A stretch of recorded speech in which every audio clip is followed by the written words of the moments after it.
Hi everyone, my name's Sophie Hindes. I'm a PhD candidate at the University of Melbourne in the School of Criminology. And today I'm going to be presenting some of my work in progress in terms of my research that I'm doing for my PhD. And so my PhD topic is on sexual consent in queer relationships. And today I'm going to be presenting to you a talk called From Consent to Sexual Agency, Queer Insights on Negotiating Sex. So before I begin, I'd like to acknowledge that I work and I live, and this research was also conducted on Wurundjeri land, and acknowledge that sovereignty was never ceded, always will be Aboriginal land. So before I begin, let me just give you a bit of background information about the motivation behind this PhD research. So sexual consent has really been lauded as the silver bullet which promises to transform unethical sexual cultures. And ideal models of consent have really shifted in recent times to recognise the gendered nature of negotiating sex. So we've seen a move from a no means no to an enthusiastic or an affirmative model of consent in education, law and policies. And so this move has largely been to shift the onus for communicating from the pursued, largely presumed to be a cis woman, shifting the onus to the pursuer, largely presumed to be a cis man. And so these models have largely been designed to account for the gendered nature of sexual communication. However, most of the research on consent and sexual communication and sexual violence, which underpins the way we think about sexual consent, has focused on heterosexual people. And this has really produced heteronormative understandings of sexual communication. So this was concerning to me because if we're thinking that the problem with consent violations is largely to do with the ways in which heterosexual men and women negotiate sex, then where does that leave queer people who don't necessarily fit within these heteronormative paradigms? And so I wanted to address some of these critical gaps with my PhD research.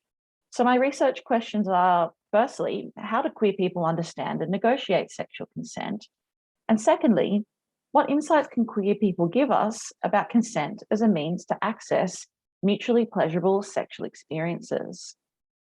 And so the motivation behind that second question was, I thought instead of focusing on where consent has gone wrong or understanding sexual assault in queer people's experiences, I actually wanted to know how queer people were doing sexual consent well and what, if anything, we could learn about more ethical ways of negotiating consent from queer people. And so to do this, I spoke to people who all had sexual experiences with people of multiple genders. So they might have identified as queer, bi+, or pansexual.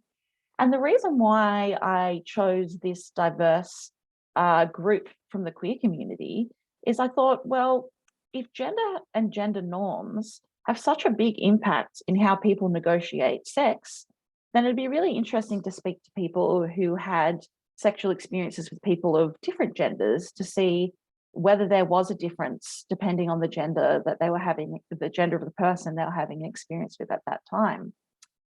And then to do this, I ran initially 3 friendship focus groups. So there were focus groups with people who were all friends and who were already comfortable talking about sex and relationships with each other. And the reason why I did this is I really wanted to start the project out co-producing the way that queer people were actually talking about sex and consent and building that language base with people from the community. It was really interesting because if I had just gone straight into interviews with individual people before doing the focus groups, I wouldn't have had as much information to draw from. I only have my experience as a queer person, but running these focus groups, it meant that I really spoke to a variety of different people and had a variety of experiences to draw from, which I could then go into my individual interviews with a bit more information about the ways that people are talking about sex and consent and the different experiences that people were having. And so from there, I ran 33 individual interviews with that information and the great insights that I had gained from the focus groups. And so these individual interviews were all done over Zoom due to COVID. And then I did a thematic and narrative analysis on the interviews. And so I'll just give you a bit of background information about the participants. They all age ranged from 20 to 49, so a pretty diverse age range there. And they were all located in metropolitan cities in Australia. So the good thing about doing the interviews online meant that I could actually open it up to all of Australia when originally it was just going to be Sydney and Melbourne. And so about half the people I spoke to identified as a cis woman, about 7 people identified as a cis man, about 7 people identified as non-binary, 4 people identified as trans masc, and you can see there was a whole bunch of other different gender labels that people chose for themselves as well. And now most of the people also identified as bisexual or queer, but again, it was left open-ended the way that people could identify themselves. And you can see there that there is a bunch of other ways that people chose to identify their sexuality.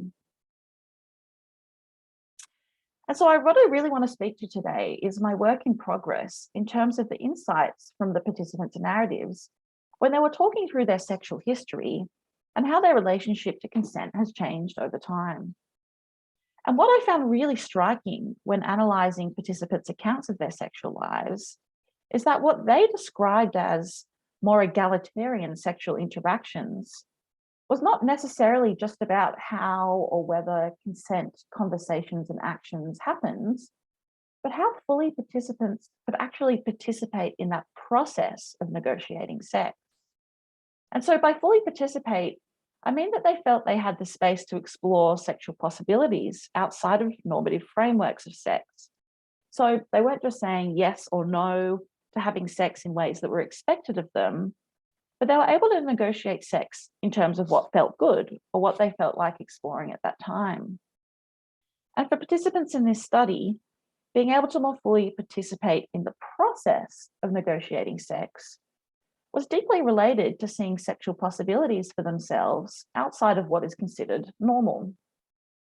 And these possibilities expanded as they explored their queer, gender and sexual identities, amongst other ways they may have lived non-normative lives. And so I think the best way to explain what I'm trying to say here is with a close narrative example from someone who participated in this study.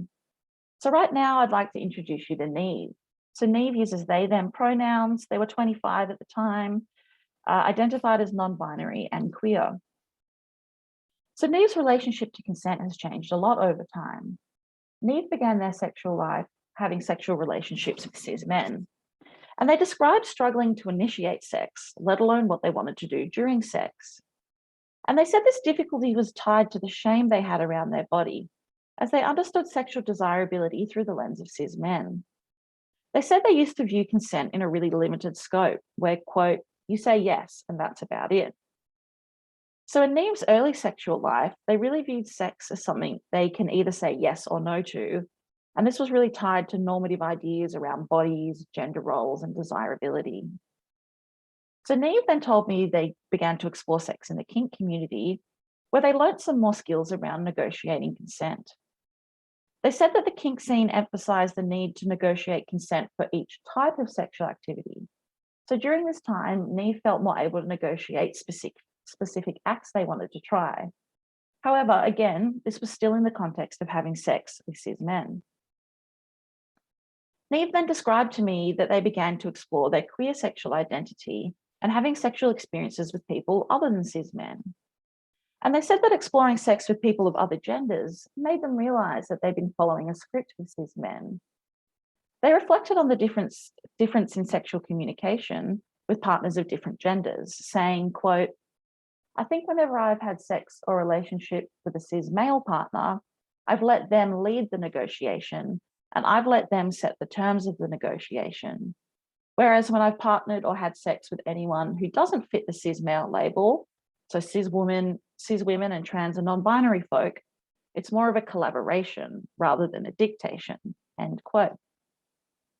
And so exploring sex with people of a diversity of genders changed Neve's ability to both ask for consent, but also to know what they did and did not want to consent to. And they said they realized there was more to sex than, quote, penis and vagina sex. And with queer sexual partners, sex became expanded to a wider variety of activities. So Neve describes how this allowed them to reflect on what they actually wanted during sex, including exploring what felt good, where they liked to be touched, and allowing them to explore what they describe as self-consent. And they also described that having queer sexual partners taught them that negotiating sex was deeply interpersonal, and negotiating sex with each partner will be different depending on their needs and also your particular relationship with them. Neve describes that they began to explore their non-binary gender identity, and this further developed their relationship to negotiating sex. They said, quote, accepting that I was non-binary meant that I could say, I don't want to be perceived as a woman when I'm having sex. Like, even though I have boobies and a vagina, that doesn't mean that I necessarily resonate with those parts of my body and that those parts of my body define what sex looks like. And so I'd just like to end Neve's narrative with a really, really great quote from them. They said, I think the kink community gave me the words, where I think embracing my queerness and having queer partners gave me the, if I were to think about this as song lyrics, kink gave me the words and the queer community gave me the music to make it actually feel like and sound like something that resonated with me and feel good, where I think the kink community gave me the 1, 2, 3 of what consent was. And so what Neve is describing there is really important, that whilst they could learn the 1, 2, 3 of consent and learn some skills around negotiating sex, it was actually unpacking heteronormative ideas around sex and expanding their understanding of sex, sexuality, and gender, which helps them to feel like they could actually more fully participate in the process of negotiating sex in ways that felt more right to them. And so whilst participants' narratives were all really different, and Neve is just one example, this was really a common thread throughout the stories that participants told me. They would describe to me how their relationship to consent had changed over time. However, they weren't just describing skills in negotiating consent, but they were describing a whole process of unpacking normativities in relation to sex, gender, and sexuality. And this process expanded their possibilities in terms of what they understood sex to be and what sexual options were available to them outside of normative understandings. And I should also say this wasn't just heteronormative understandings of sex, but participants also identified normativities in queer sex that they found to be limiting. For example, the pressure to identify as a top or a bottom for men who have sex with men.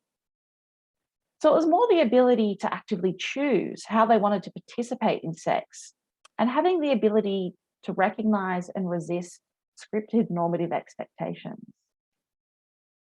And so thinking about expanding sexual possibilities in order to more fully participate in the process of negotiating sex is a really different way of looking at the topic of sexual consent or sexual violence reduction. So research, policy, education, and advocacy so far has primarily been occupied with ensuring consent conversations and actions are integrated into interpersonal negotiations of sex. And so we've seen this done through calls for law reform around the standards of consent, as well as arguing for consent education in school. And these are really, really important things that do really need to be done. But from analysis of participants' accounts in this research, it sort of suggests that there are limitations to the concept of consent in fostering more ethical sexual interactions. And that perhaps we need to step back a bit, zoom out, and not just focus on making sure consent happens in interpersonal negotiations of sex, but also start thinking about how expanding access to sexual possibilities can actually facilitate people's capability to more actively participate in the process of negotiating sex. And so this process of expanding access to sexual possibilities through the exploration of queer gender and sexuality is what I'm at the moment calling a queering of sexual agency. And I think what this project offers is perhaps some narrative examples that trace people's sexual histories that demonstrate why a queering of sexual agency might be an alternative way of thinking about how we can encourage more ethical sex and sexual communication beyond sexual consent. And this fits in with other scholars' work, such as Catherine Angel, Janet Halley, and Joseph Fischel, who have warned against the power we give to consent in the hopes of transforming unethical sexual cultures. So Joseph Fischel, in their 2019 book, Screw Consent, suggests that we actually need to move away from talking about sexual consent when we're talking about negotiating sex outside of a legal context. And Fischel says that we instead need to talk about how everyone involved can meaningfully contribute to sexual interactions, which Fischel says includes promoting greater access to sexual possibilities. And Marianne Sense's work with young people and sexuality education also stresses the need to support young people to develop sexual agency. And Sense argues this should be done through helping young people to develop a critical consciousness around sexual cultures, gender norms, and other social norms. And so based on participants' narratives in this study, I've begun to develop a model of what a queering of sexual agency might look like. And so there were 4 key themes which participants discussed as really integral parts of their journey and process in expanding their sexual possibilities.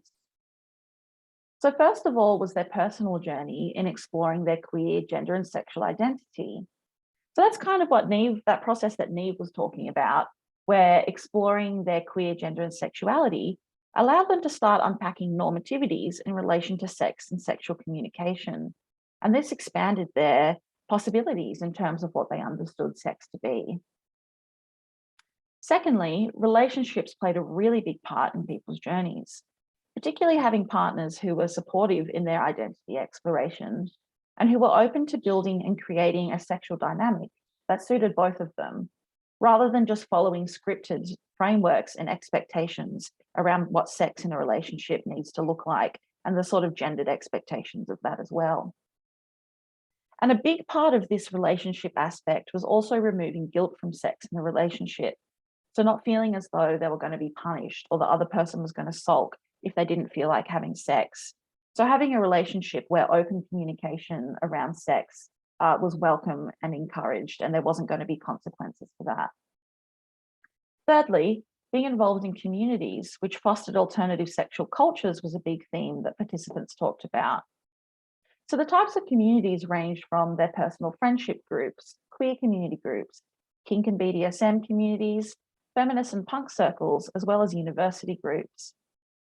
And particularly for participants who came from more traditional upbringings, being involved in these communities played a large part in their journey to expanding their sexual possibilities and understanding other ways of doing sex and relationships, which in turn expanded their sexual agency.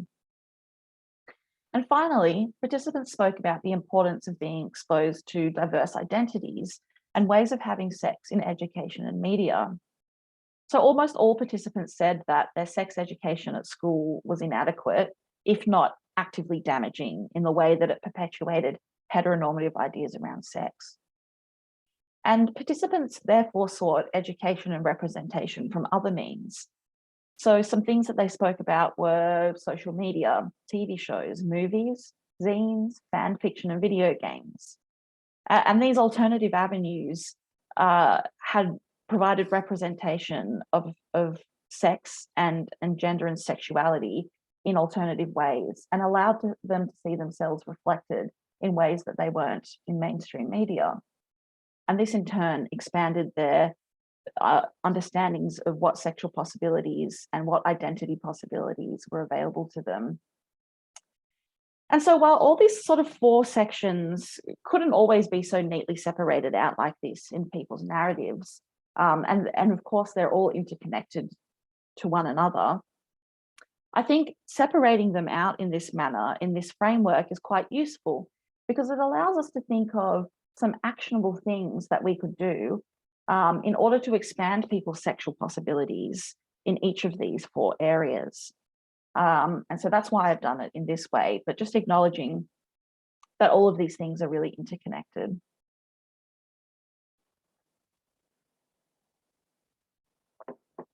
So in conclusion, I think that sexual consent puts an emphasis on autonomy. So you as an individual have a right to say yes or no to sex. And whilst this is very important, it's also a very individualistic and neoliberal way of thinking about sexual communication. Whereas I think a queering of sexual agency allows us to think about a process of learning skills to negotiate and resist structures that impact our sexual experiences and how we're able to communicate during sex. And what I'm hoping I've demonstrated through this presentation is how queer and bi+ people can provide an insight into how the exploration of queer gender and sexuality can actually be a pathway to learning skills to negotiate and resist structures and reimagine ways of doing sex. And this process can foster sexual agency, which ultimately might be a more inclusive framework for thinking about ethical sexual communication beyond consent and outside of legal frameworks. So that's my work in progress so far. And I guess this is my really high level thinking in terms of what insights queer people were able to provide about sexual communication and more ethical ways of doing sexual communication. And this is definitely something that I'm still working through and still working on. And I'll be building each of those 4 quadrants that I spoke about earlier, here it is again, into chapters of the PhD thesis, and really exploring them more in depth with some really great narrative examples. So thank you for listening. Also, thank you to all the people who have participated in this study. It wouldn't have been possible without you. And keep in touch, get in contact with me if you have any feedback. And I'm going to keep plugging along with this analysis, and we'll hopefully have more for you soon. Thank you so much for listening.